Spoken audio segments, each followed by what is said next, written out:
Hi, nice to meet you. I'm Sayaka Kobayashi. Actually, my real name is Sayaka Kada. Kobayashi is a name that I use for media appearances, so please call me Sayaka. And first of all, congratulations on being selected as JAA scholarship recipients. As you embark on the new journey of learning, I would like to share some words of celebrations and encouragement with you. First, I wanna apologize for my English skill. I know this is not enough for this honorable role, but I just started learning. As he said, I started learning English 4 years ago under the COVID-19 pandemic to make my dreams of studying abroad come true. And so when it comes to in terms in English, I'm like 4-year-old kid, so be patient. But I worked really hard. I studied English like crazy. I took the TOEFL test more than 20 times in a year. I paid a lot for the company, ETS or something. Yeah. Then I somehow I managed to get into Columbia University's graduate program and studying cognitive science in education for 2 years, and I recently graduated from there. And now I'm here. I'm standing on this prestigious stage and giving my a small talk in English. So I'm doing a great job. I'm so proud of myself. And yeah, anyway, let me tell you about who I am. Has anyone here seen the movie Bidigaru? English title is Flying Colors. Thank you. So many people. Thank you so much. Did you enjoy it? Thank you. And if you are interested in this movie, you can watch it on YouTube with English subtitle, which is illegal, but I don't care. Yeah, I will be happy if you watch the movie. Yeah. And the movie is based on my life. And the title Birigaru comes from 2 Japanese words. Biri, which means the lowest, the bottom, and garu, which refers to how should I say, trendy, rebellious young women or something. Yeah. When I was in middle and high school, I was completely birigaru. I didn't study at all, and I didn't follow any ridiculous school rules, like requiring my skirt to be at least 10 centimeters below the knee, and forcing us to wear unattractive school-designated cardigans, or prohibiting any makeup or dyeing hairs or something like that. I couldn't get them. I couldn't understand why we have to study or why we have to follow that kind of silly rules. And then, as you may know, some Japanese people are really good at following seemingly meaningless rules, but I was not one of them, so that's why I was almost expelled from the school. And the principal of the junior high school told me that you're a piece of shit, or yeah, that's true, and you're a disgrace of my school, or something like that. And I didn't like them. I didn't like the kind of adults who judged me by my grades or my appearance, and I was totally hopeless about that kind of adults or world and my own life. But everything changed in my second year of high school. when I met my crown school teacher. Do you know crown school? Juku?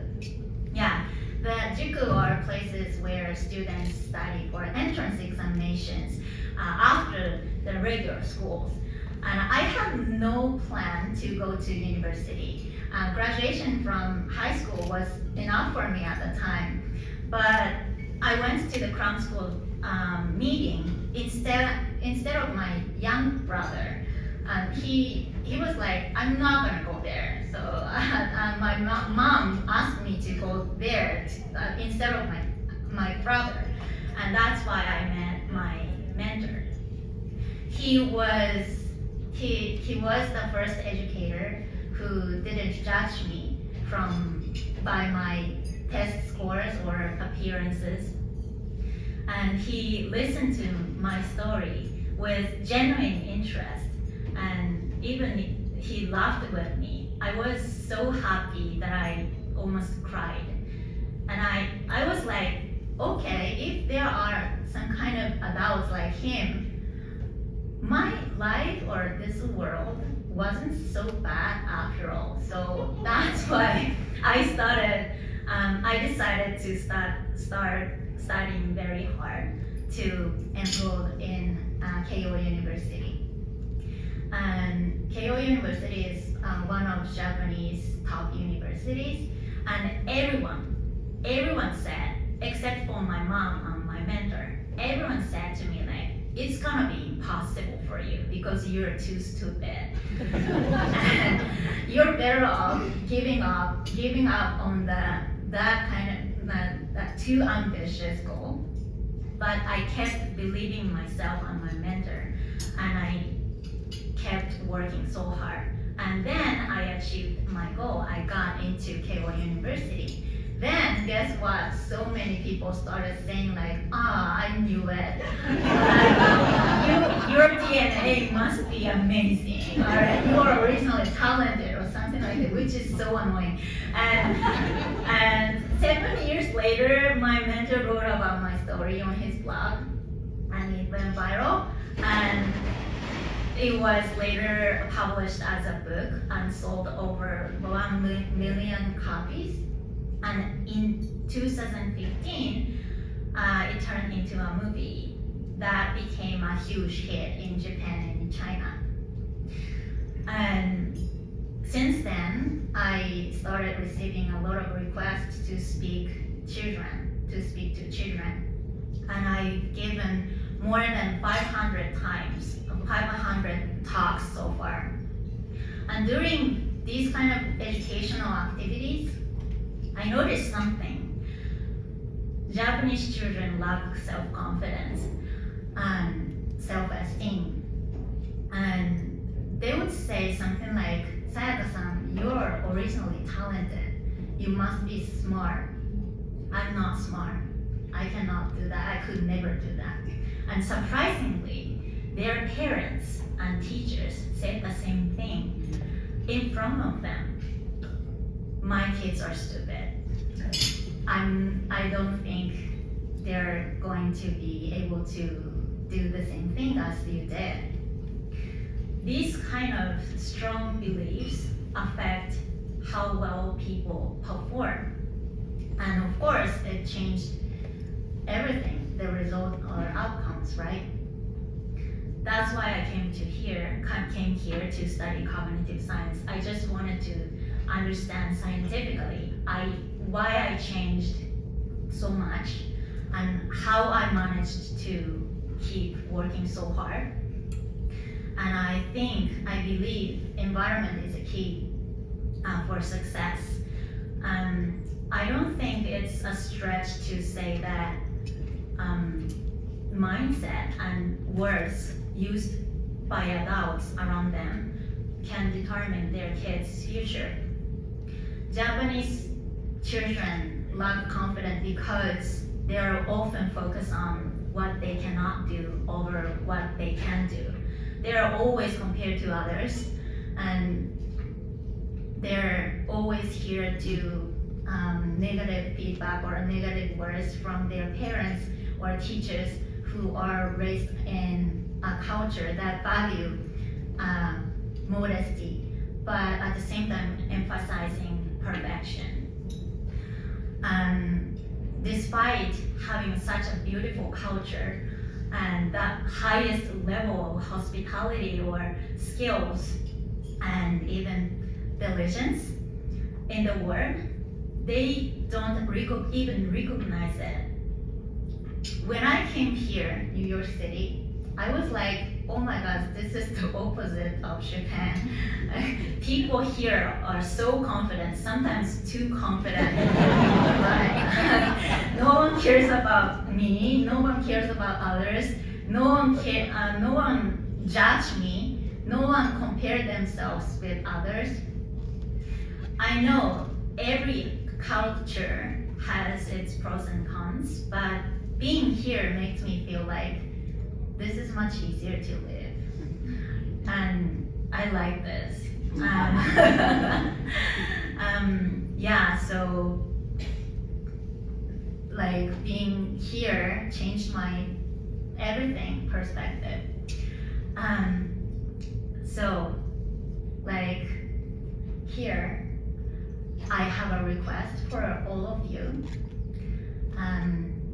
Be role models for the kids and become inspiring adults who can make them feel like, I want to be like that. I want to live like that. Because I'm not asking you like become a billionaires or Olympians or win big hours. Just be yourself. Do what you want. Spend time with the people who you want to be with. And find and know yourself to live yourself. That's exactly what Japanese children admire and aspire to. The essence of education lies in aspiration, I think. Like Japanese children should know there are so many people living freely and being who they are. And yeah, so can I cheat on? I memorized all of them. Yeah, so wait. I forgot everything. Yeah.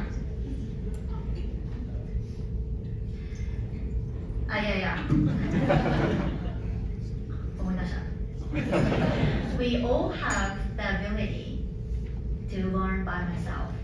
So we don't need someone who teach us everything, right? But we do need motivation to work, learn more or grow. And so having a role model can be the most powerful motivation. I want to leave you with some advice. First, and again, meet so many interesting and inspiring adults. The Japanese word for human, ningen, is made up of person and between, right? Symbolizing we human being is living in the connections with between people. So the people you meet, the relationship you build with them is so crucial. So go out and try to meet the people who inspire and excite you. And second, regularly step out of comfort zone.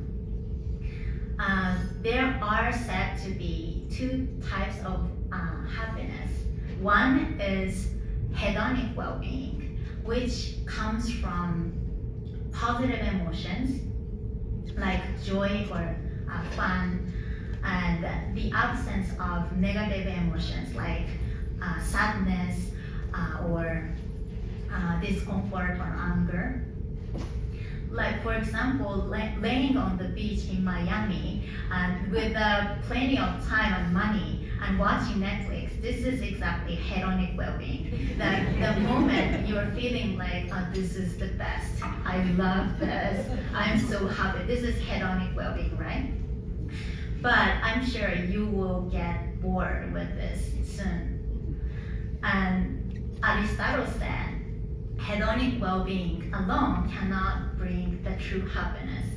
And that's where the other one, eudaimonic well-being, comes in, which is the fulfillment and satisfaction that you can get from personal growth or self-actualization or realization using your abilities.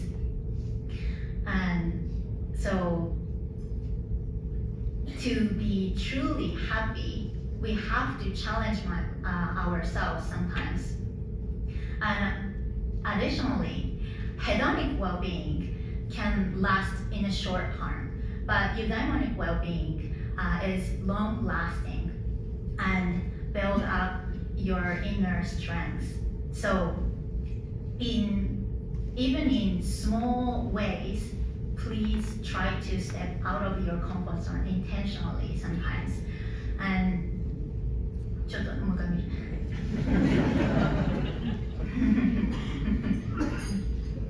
どこまで行ったっけ？Yeah. And enjoy new experiences. はい。ちょっとやっぱり全部覚えられなかった。はい。Thank you for your time, and again, congratulations on your incredible achievement. And I wish you all the best on your new chapter and new journey with a lot of growth and discovery and endless possibilities. Thank you so much.